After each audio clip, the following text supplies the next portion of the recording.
Now 2.3.10.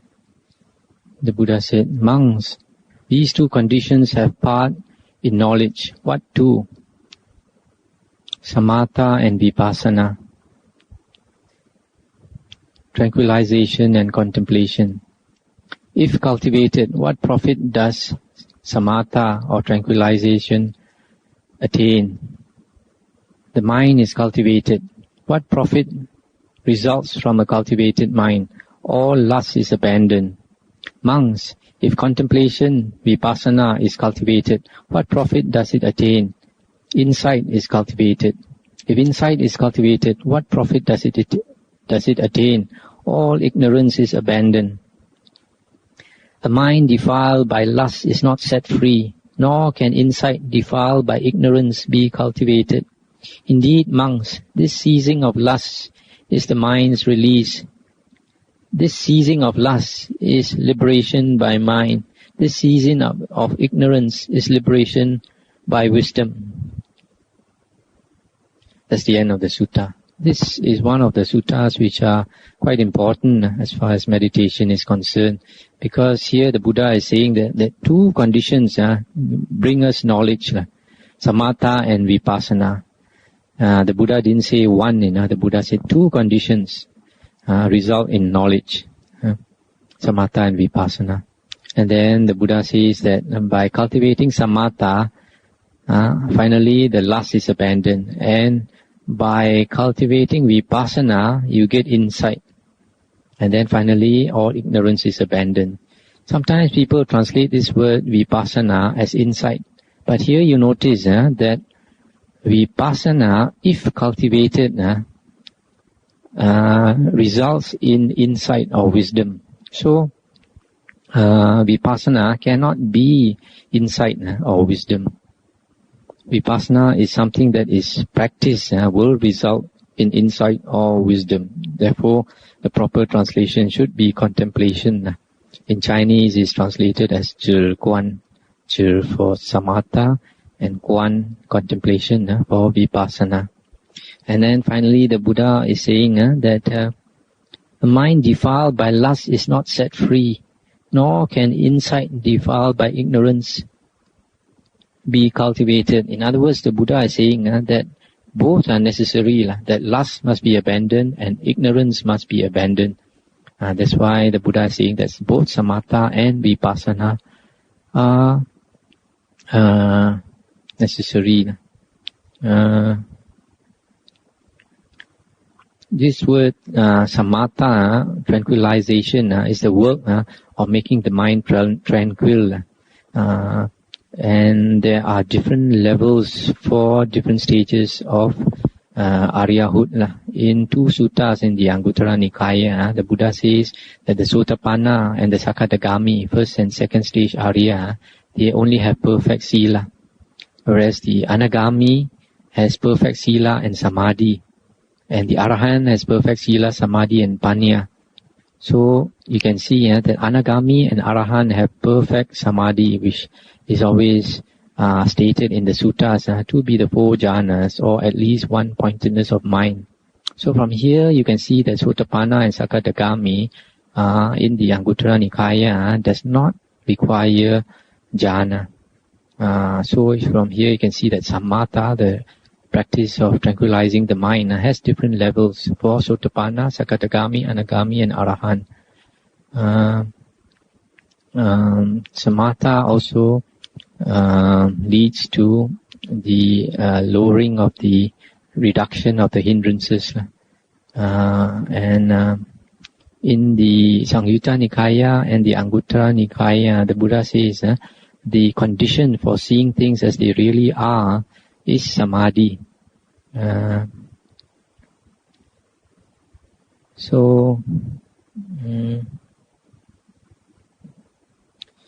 Nowadays, sometimes we have some controversy over the people who practice samatha and people who practice vipassana.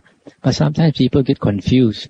The controversy should not be about whether samatha is better or vipassana is better, because both are necessary in the Buddha's teaching. if there's any controversy, it should be whether the Buddha's teaching is to practice both samatha and vipassana, or is it only that one is necessary, just as nowadays some people are saying that only vipassana is necessary but samatha is not necessary. For this, we see in one sutta in Anguttara Nikaya 4.170, where the Arahant Ananda said in his old age that there are only 4 ways to arahanthood. The first way is samatha first, followed by vipassana. The second method is vipassana first, followed by samatha. The third is samatha and vipassana at the same time. And the fourth is that you contemplate on the self, and then you attain one-pointedness of mind, and then the way is made clear, and then you realize the way to arahanthood. So from this sutta, we find that both samatha and vipassana are necessary, and there is nowhere in the sutta stated that you can attain arahanthood without one-pointedness of mind or jhanas, as was taught by the Buddha. Now, the other day I did not explain what you mean by liberation by mind and liberation by insight. These are the 2 ways a person attains arahanthood, and it is if we study the suttas, all the Nikayas, then we find that there are 3 ways in which a person attains arahanthood.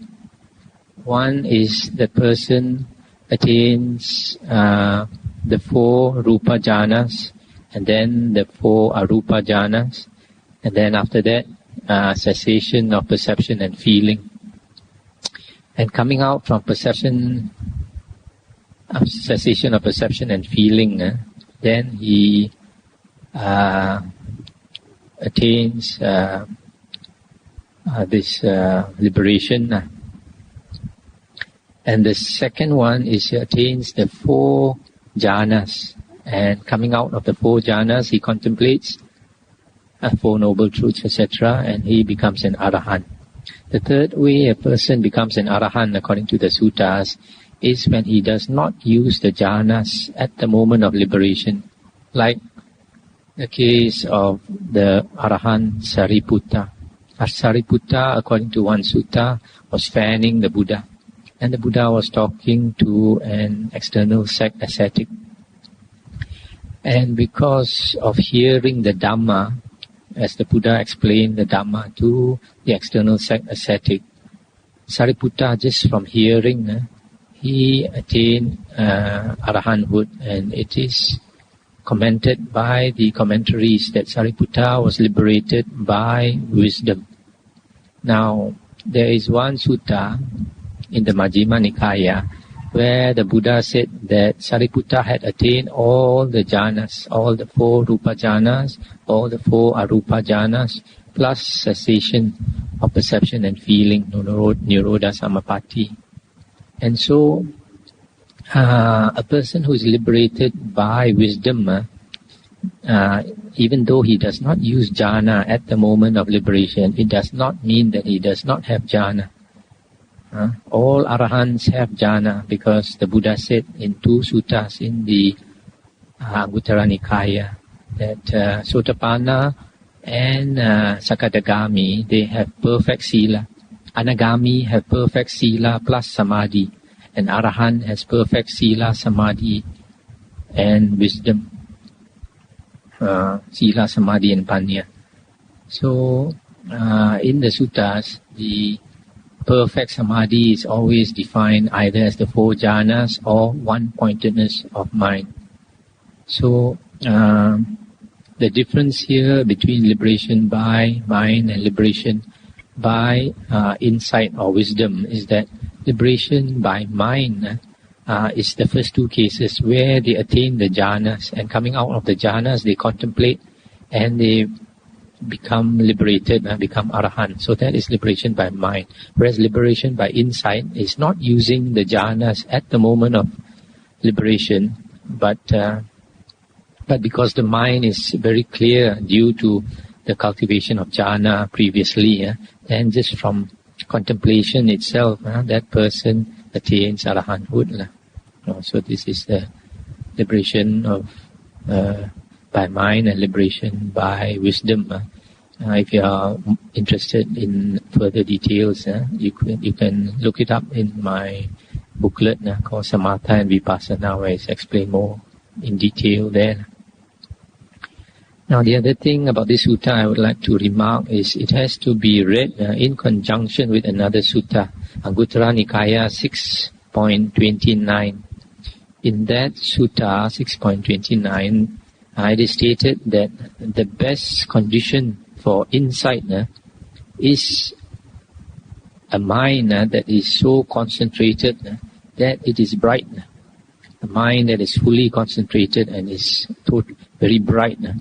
That is the best condition for insight. In other words, it is saying that samatha, the practice of samatha, tranquilization of the mind, will give you insight or wisdom. And the other thing mentioned in that sutta is that to abandon lust, it is very good to practice contemplation on the 32 parts of the body. This contemplation of the 32 parts of the body is vipassana practice, contemplation. So in other words, here it is saying, and in this sutta 6.29, that practicing of 32 parts of the body, contemplation or vipassana, leads to the abandonment of lust. And the practice of samatha, until the mind becomes concentrated and bright, is the best condition for insight. Now this is quite the opposite of the sutta I just read just now, because just now that sutta says that when you practice samatha, tranquilization, it leads to the abandonment of lust, and vipassana will bring about insight. So that is why suttas have to be compared. If you just read one, you get a one-sided picture. So basically, what these two suttas also say is that samatha and vipassana are both necessary for knowledge or insight. Now we come to the next sutta, 2.4.1. The Buddha said, "Monks, I will teach you the condition of the unworthy and that of the worthy. Do you listen to it? Attend closely and I will speak." "Yes, Lord," replied these monks to the Exalted One. The Exalted One said, "Monks, the unworthy man is ungrateful, forgetful of benefits. This ingratitude, this forgetfulness is congenial to mean people. It is altogether a feature of unworthy people, this ingratitude and forgetfulness of benefits. But monks, the worthy person is grateful and mindful of benefits done to him. This gratitude, this mindfulness is congenial to the best people. It is altogether a feature of the best people, this gratitude and mindfulness of benefits." That's the end of the sutta. This sutta is telling us that we should be grateful to those people who have benefited us, especially our parents, our elders, our teachers, monks who have taught us, etc. And we should know that a person who is ungrateful, according to the Buddha, is a mean person. Especially people like our parents, whom we owe a lot. And we can see this in the next sutta. The next sutta, 2.4.2, the Buddha said, "Monks, one can never repay two persons, I declare." "What two?" "Mother and father. Even if one should carry about his mother on one shoulder and his father on the other, and so doing should live 100 years, attain 100 years, and if he should support them, anointing them with unguents, that is fragrant oil or something, kneading, bathing and rubbing their limbs, and they meanwhile should even void their excrements upon him, Even so, could he not repay his parents? Moreover, monks, if he should establish his parents in supreme authority, in the absolute rule over this mighty earth, abounding in the 7 treasures, not even thus could he repay his parents. What is the cause of that? Monks, parents do much for their children. They bring them up, they nourish them, they introduce them to this world. Moreover, monks, whoso incites his unbelieving parents, settles and establishes them in the faith. Whoso incites his immoral parents, settles and establishes them in morality. Whoso incites his stingy parents, settles and establishes them in liberality. Whoso incites his foolish parents, settles and establishes them in wisdom. Such a one, just by so doing, does more than repay what is due to his parents. That's the end of the sutta. So here the Buddha is saying that if we should take care of our parents for 100 years, taking good care of them, bathing and massaging them, etc., carrying them about on your shoulder, even for 100 years, you still cannot pay back the debt of the parents, owed to your parents, because when we are young, if all of us try to recall, we know on many occasions when we were young and helpless, when we were sick, many a times we could have passed away if not for the great care that our parents showered on us, especially our mother. All of us, we know that the mother usually takes more care of the children personally than the father. That's why in the Indian tradition they always talk about Mata Pitu, mother first, mother, father. Whereas in the Chinese tradition we always say father first and then mother. And so you see, even if we were to take good care of our parents until they died, it's difficult to repay their kindness.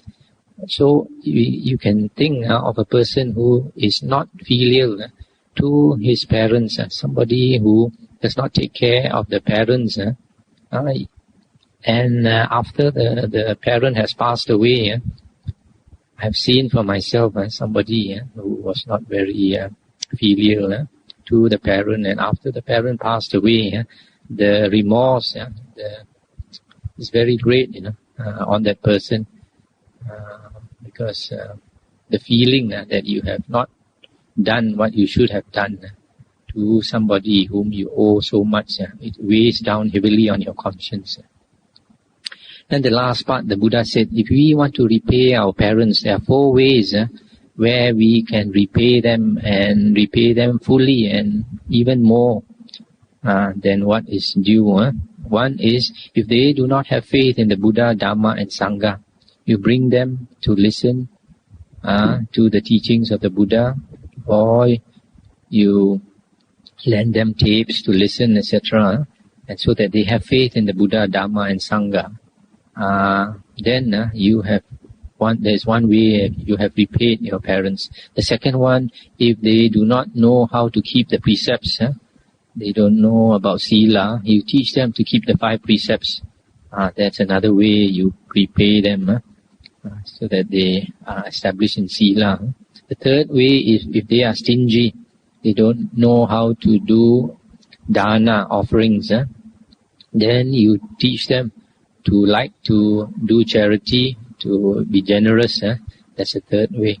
The fourth one, if they do not have wisdom, and you teach them the Dhamma, or you get them to listen to cassettes, etc., of the Buddha's teachings, so that they understand, and then their wisdom grows. These are the 4 ways that any one of them, or all of them, we can use to pay our parents' kindness. Why are these 4 ways important? Because you bring the parents into the right path. By having any one of these 4, if they are well established in any one of these 4 things, faith in the Buddha, Dhamma, Sangha, keeping the Sila precepts. Third one, being generous, liking to do dana, offerings, and the fourth one is having wisdom, then at least they would not fall into the woeful plains in the next life. And if they are well established, especially like in wisdom, they might never ever fall into the woeful plains again, and slowly get out of samsara. Now, the next sutta is 2.4.4. Now the house father Anathapindika came to visit the Exalted One, and saluted him and sat down at one side. So seated, he said this to the Exalted One: "Pray, Lord, how many in the world are worthy of offerings, and where should an offering be made?" Then the Buddha answered, "Two in the world, house father, are worthy of offerings, the learner and the adept. These two are worthy of offerings in the world, and here an offering should be made." And that's the end of the sutta. Now, this is one of the suttas that we need to comment on, otherwise people may have some wrong bias interpretation or extreme interpretations. The Buddha is saying that two types of persons are worthy of offerings, and these two types are Aryan persons. The first one is a learner. A learner is what is called a Sekha. Sekha, S-E-K-H-A. Sekha means one who is training. And one who is training is a person who has attained the first path, or the first fruit, or the second path, or the second fruit, the third path, or the third fruit, and the fourth path. These are the 7 types of persons. And the adept is the Asekha, A-S-E-K-H-A, Asekha. Asekha is one who is no more learning. That means an Arahant. Arahant is a fourth fruit person. And these areas, there are 8 areas. It's not that there are 4 areas, there are 8 areas. Later on, we can see some suttas which can prove that you have 8 persons actually, not 4. There are some teachings, some later books, like the Abhidhamma and commentaries, which say that when a person attains the path, he immediately attains the fruit. But later I can show you some suttas where it is not quite so. You can have a person who is on the path, and he can be on the path for many years before he attains the fruit. So here the Buddha is saying that these Aryans are worthy of offering. And it is partly because of a sutta like this. There are some people, they due to the greed for merit, sometimes they only like to make offerings to monks that they think are Aryans, and they think that other monks are not worthy of offerings, and this is not the Buddha's teachings. The Buddha has said in some other sutta, I think in the Anguttara Nikaya, that if you make offerings to monks with a selfish motive to get such and such merit, then it reduces your merit. That's one thing we have to know. The other thing is, the Buddha has stated in the Anguttara Nikaya 4.60 that it is the lay person's duty to supply the Sangha with the 4 requisites. The 4 requisites that a monk needs are the 4 essentials of existence. The first one is food, the second one is robes, the third one is place to stay, and the fourth one is medicine or medical care. And the Buddha said it is a lay person's duty to supply monks with these 4 requisites. And if lay persons don't take care of the Sangha, then who is the Sangha to turn to? They might as well disrobe and earn their own salary if lay people don't support them. And another thing is, there's another sutta where the Buddha said, in the future, I don't have the number of the sutta offhand. The Buddha said, in the future, there will be monks who wear the yellow robe, and they might be corrupt. They might not keep the precepts, and they might not practice the spiritual path, etc. Even then, the Buddha said, if you make offerings to them, still it is meritorious. Why? Because if we make offerings to the Sangha, then it helps to perpetuate the Sangha.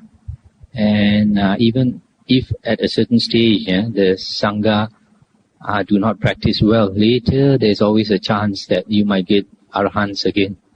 Just like in Sri Lanka, certain countries like Sri Lanka, there was a time when the monks were corrupt.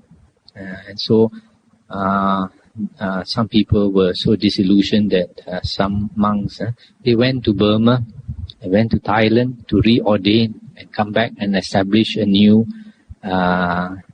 chapter, a new sect of Sangha, like for example the Siam Nikaya in Sri Lanka. It was started after a monk went over to Thailand, reordained with the Thai Sangha and came back.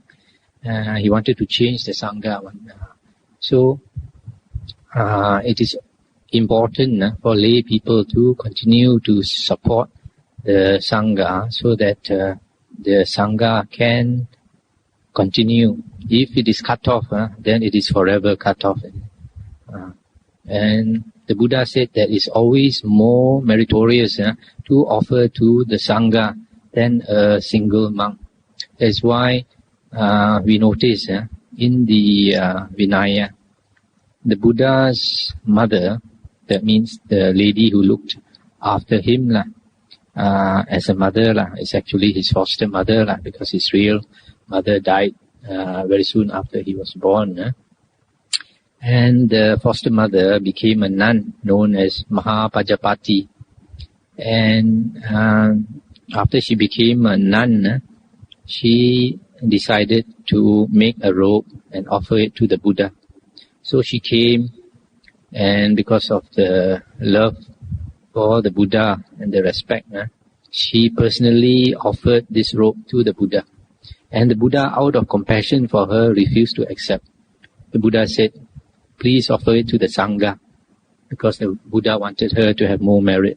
But because of her sort of some attachment to the Buddha, the love, she didn't want to offer it to the Sangha. Even though the merit might be less, she wanted to give it to the Buddha. Second time she came and offered it to the Buddha. Second time the Buddha refused, asked her to give it to the Sangha.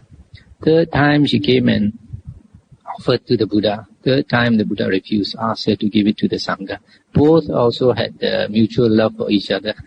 One wanted to give it to her, to him personally. The other one, out of love for her also, wanted her to have more merit, asked her to offer it to the Sangha. The other thing is, it is stated in the sutta that of all the material offerings that a person can give, the highest material offering is to make a monastery, either to offer the land for a monastery or to help build a monastery for the Sangha. And the Buddha said, by offering a monastery to the Sangha, the merit is higher than feeding the Buddha and all the Arahant disciples. All the Arahant disciples together, feeding them is not so meritorious as offering a monastery for the Sangha to live. Why? Because by offering a place for the Sangha to live, then the Sangha is perpetuated. It continues years and years and years. Now, the other thing is, lay people should not discriminate too much between monks. The Buddha said in one sutta that lay people should not be too attached to one particular monk. The details are given in that sutta. There's no need to mention it here. And why? Because it is very difficult for lay people to distinguish between monks. And in the suttas we find even an anagami, like the lay person Chitta, Even though he's an anagami, when he invites monks to his house, he bows down to them. Even though they are putujana or what, even he is an anagami. He bows to the monks because he is bowing not to the particular monk, he is bowing to the sangha. The monks represent the sangha. In the Anguttara Nikaya 4.4, the Buddha says that if you treat 4 persons badly, you have wrong conduct towards 4 persons, you create much demerit. One is to the Buddha, the second one is to his disciples, that means his monk disciples. Third one is mother, the fourth one is father.